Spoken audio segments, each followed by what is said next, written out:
Hello বন্ধুরা, কেমন আছো সবাই? আজকের ভিডিওতে আমরা জানব স্লোভাকিয়াতে বাংলাদেশিদের জন্য বর্তমান ওয়ার্ক পারমিট ভিসার পরিস্থিতি কেমন, কিভাবে চাকরি পাওয়া যায়, কি ডকুমেন্ট লাগে, আর কি কি চ্যালেঞ্জ রয়েছে। আপনি যদি ইউরোপে কাজ করতে চান তাহলে ভিডিওটি শেষ পর্যন্ত দেখুন।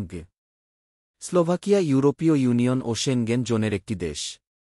এখানে industry, manufacturing, logistics, construction, hotel, রেস্টুরেন্টে বিদেশি কর্মীর চাহিদা আছে। বাংলাদেশিদের জন্য কাজের সুযোগ আছে, তবে প্রক্রিয়াটা সহজ নয়, ধাপে ধাপে সম্পূর্ণ নিয়ম মেনে করতে হয়। বর্তমানে স্লোভাকিয়াতে যেতে হলে আপনাকে অবশ্যই জব কন্ট্রাক্ট বা জব অফার নিতে হবে। পর্যটন ভিসায় গিয়ে কাজ করা যাবে না। বেশিরভাগ ক্ষেত্রে স্লোভাক কোম্পানি আগে স্থানীয় শ্রম অফিসে চাকরির বিজ্ঞাপন দেয়, তারপরে বিদেশি নিযোগে অনুমতি নেয়। সে কারণে পুরো প্রক্রিয়া সময়সাপেক্ষ এবং নিয়ম অনুযায়ী করতে হয়।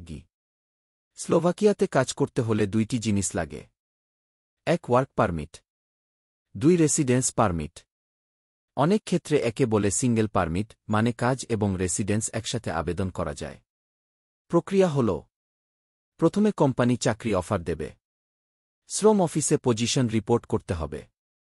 এরপর আপনি দূতাবাসে রেসিডেন্স পারমিট আবেদন করবেন। সব ঠিক থাকলে ভিসা এসে যাবে। তারপর স্লোভাকিয়া গিয়ে কাজ শুরু করা যায়। আপনার যে কাগজপত্র লাগবে: বৈধ পাসপোর্ট, নিয়োগকর্তার কাজের চুক্তি, এমপ্লয়মেন্ট কন্ট্রাক্ট, আবেদন ফর্ম স্লোভাক ভাষায়, শিক্ষাগত সনদ, অভিজ্ঞতার সনদ, প্রয়োজনে অ্যাপোস্টিল অনুবাদ, বাসস্থানের প্রমাণ, ব্যাংক স্টেটমেন্ট বা আর্থিক সক্ষমতার কাগজ, মেডিকেল ইন্স্যুরেন্স, দূতাবাস ফি এবং রেসিডেন্স পারমিট ফি। সব ডকুমেন্ট অবশ্যই সঠিকভাবে প্রস্তুত করতে হবে।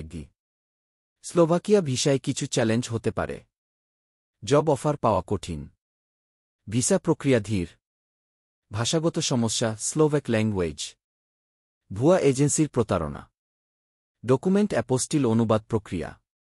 তাই ভালো কোম্পানি ও সঠিক ডকুমেন্ট ছাড়া আবেদন করবেন না। কিছু গুরুত্বপূর্ণ টিপস: কাজের অফার নেওয়ার আগে কোম্পানিকে ভালোভাবে যাচাই করুন। কখনো অগ্রিম টাকা দেবেন না। সব কাগজপত্র সরকারি নিয়ম অনুযায়ী করুন। স্লোভাক শ্রম আইন সম্পর্কে ধারণা রাখুন। ভিসা আপডেট সবসময় দূতাবাস বা সরকারি ওয়েবসাইট থেকে যাচাই করুন। বাংলাদেশিদের জন্য যেসব সেক্টর বেশি জনপ্রিয়: construction, factory manufacturing, hospitality, hotel restaurant, agriculture, warehouse logistics, cleaning service, caregiver. কিছু ক্ষেত্রে স্লোভাকিয়ার ওয়ার্ক পারমিট ভিসা অসম্ভব নয়, তবে প্রস্তুতি, সঠিক তথ্য ও সঠিক জব অফার থাকলে তবেই সম্ভব। আজকের ভিডিওটি ভালো লাগলে লাইক, কমেন্ট ও শেয়ার করুন। বিদেশে কাজ সম্পর্কে আরও তথ্য পেতে চ্যানেলটি সাবস্ক্রাইব করুন। ধন্যবাদ সবাইকে।